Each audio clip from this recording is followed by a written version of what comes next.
When people, I'm not. I don't even know how to start this shit.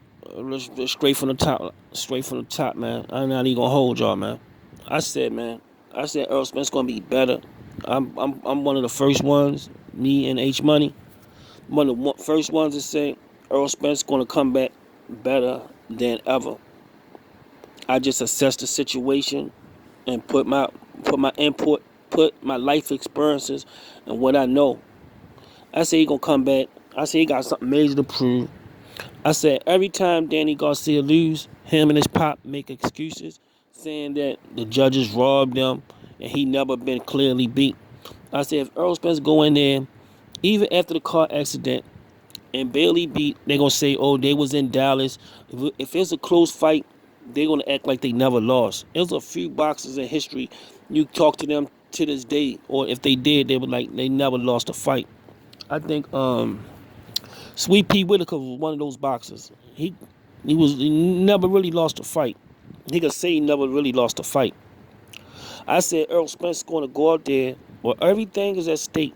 He's gonna go out there and give Danny Garcia, even if it's not a knockout, just give him one of the worst beatings that he ever had in his life. That his father, his father, and his family can finally shut the fuck up and say they lost and go on to the next.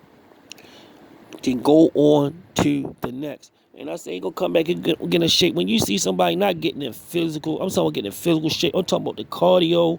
I'm talking about just getting your body and your mind strong. Going in there preparing for war. I believe, like I was talking to H Money, I believe his physical training is going to be way harder than the fight. The fight is just to show y'all. The fight is just to show y'all what everybody else in this camp already know. The fight is just to show y'all that I'm back and I'm going to give this guy a fucking beating. And listen to it. I already said that. I've been saying this.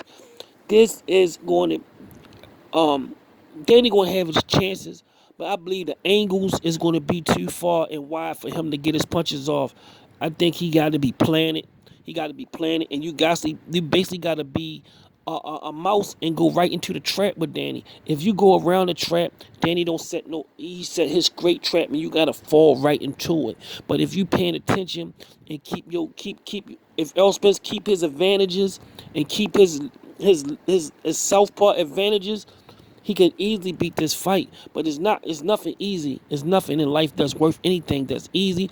But if Errol Spence is smart, he can punish Danny. He can really punish Danny real bad like anybody else ever. But he gotta stay focused. But listen to what he's saying.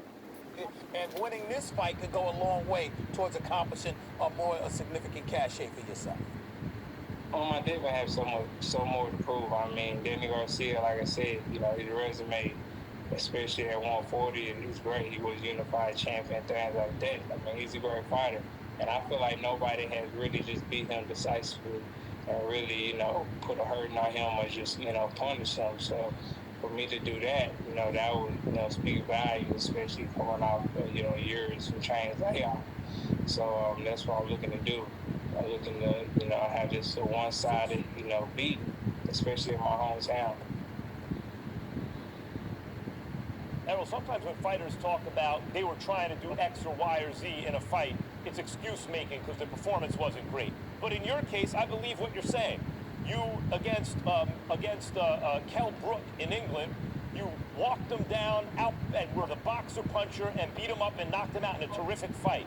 Against Mikey Garcia, it seemed clear to me you were wanted to beat him on the jab and defense, and that's what you did. You were criticized for not knocking him out, but I actually thought it was a brilliant performance, and you did prove that point. Are you saying now that is the goal in this fight, to prove against Danny Garcia that you can go back to the fighter after the car crash that can beat you up, punish you, and knock you out worse than anyone else has done it? That you are using this as a measuring stick, Keith Thurman, Sean Porter, and that is the point of this fight. Because if you say that, I'll believe you're going to do what you say you're going to do. Well, first of all, you can exclude out Keith Thurman. That is not going to happen. And secondly, But I don't blame him. Don't fight Keith Thurman. Move on. I'm saying he a name. He be good for the name. I wouldn't fight Keith Thurman. All that trouble he gave me, All that trouble he gave me, the runaround he gave me for all those years, I wouldn't fight him.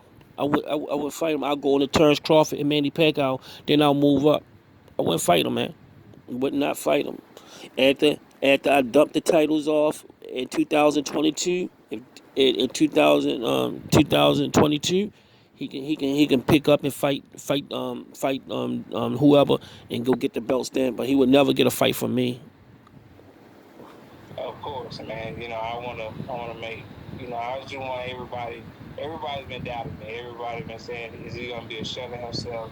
Is he the same fighter? And I'm a realist. I'm a real person. I feel like people should be saying that, because if I see in the car accident, now from the outside looking in, I say the same thing. So for me, I just want to put on a great performance, a great show, and show people that, man, he's still beating guys up, punishing them, and just making them quit mentally and physically. So for me, I'm just gonna try to put a beating on Danny Garcia and make it the worst beating that he ever had in his boxing career. Thanks for watching. Y'all hear that? The worst beating he ever had in his life, man. That's what I'm talking about. These are the type of beatings I like to give people too. Bad beatings.